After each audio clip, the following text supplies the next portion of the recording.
Where I come from, it is believed that if you mistakenly wear your clothes inside out, somebody is going to dash you money that very day.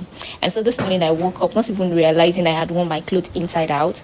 And when I found out, I just decided to leave it that way, hoping and trusting that someone was going to dash me money that day. Don't even ask me if eventually it happened or not.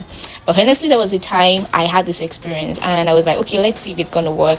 And it worked. Somebody dashed me money that day. Okay, so this morning I woke up knowing fully well it was going to be a long day for me because I had a lot to do, from cleaning to cooking to stocking the house to making hair to a lot of other things that I didn't even get to record in this video. So here I was this morning trying to cook and try to clean at the same time. I know it's okay we do this together while I give you guys a story time. Growing up, I was that kid that everybody knew in the neighborhood, not because I was loud but because I was the life of every gathering.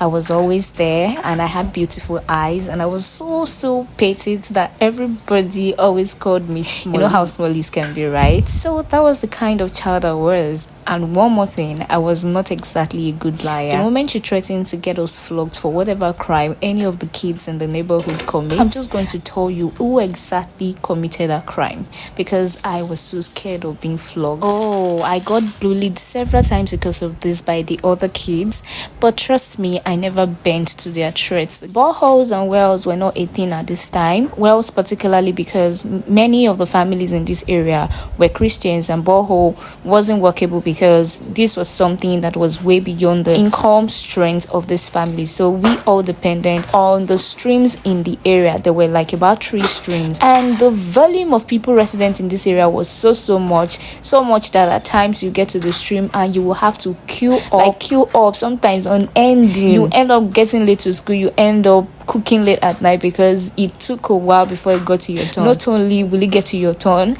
and you would be able to get to fetch water, because it could get to your turn and some persons will just bully you, break your bucket, fight and all of that, and you just end up being late or unable to fetch water for that day. Your parents will scold you. A lot of drama back then. It was very chaotic, but remembering those days now, I just burst into laughter. It got to a time I had to think out of the box. As a young child, because of the constant stress and struggle to get water and the stress it was causing us at that time, I then thought, why do we all always have to go to the stream to get water? This stream is a bit far from the house. You have to go deep into a very slopey location to get this water from a stream. So I thought about a solution. Of course, I had seen on the TV how people drew wells and they eventually got to the water level, right? So I thought, I'm going to make a well, and everyone in my house, which was a big compound with a lot of family,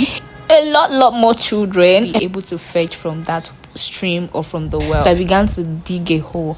I dug and I dug for days. And the funny thing was, at that time, the landlord of the house we lived in so much hated seeing holes. He was a lover of dogs and monkeys and goats, and he just loved pets, right? As much as he loved his dogs, whichever dogs decides to start digging holes in his compound, he's going to get that dog killed. Either he kills the dog or he sells it out. That's how much the landlord hated seeing holes. So because I knew this, I would always dig, and when I'm done digging, I would cover it with a pan shape, put stones on it. I would do a lot of this and that just to get it covered, and so he doesn't notice, or anybody in the compound doesn't notice what I was doing. I was so full of eagerness. I was so sure of what I was doing. I was going to solve a major problem. I was going to be a star.